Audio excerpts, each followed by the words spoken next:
Les banquets funéraires occupaient une place essentielle dans les rites de la Rome antique. Plus qu'un simple repas, ils étaient un pont entre les vivants et les morts, un dernier hommage rendu aux défunts. Lors de ces festins, la famille et les proches se réunissaient autour de la tombe pour partager mets et vins, comme pour inclure le disparu une dernière fois dans la communauté des vivants. Ce moment solennel était chargé d'émotions, mêlant tristesse et devoir envers les ancêtres. Le banquet le plus important, appelé Cena Novendialis, avait lieu 9 jours après l'enterrement.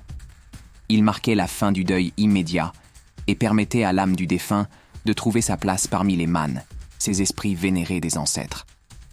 On déposait aussi des offrandes de nourriture et de boissons directement sur la tombe, persuadé que le défunt pouvait encore en profiter d'une manière mystique.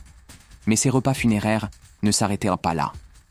Chaque année, à des dates précises comme les Parentalia, les familles revenaient sur les tombes pour festoyer en l'honneur des morts. C'était une façon de maintenir le lien avec eux, de leur montrer qu'ils n'étaient pas oubliés.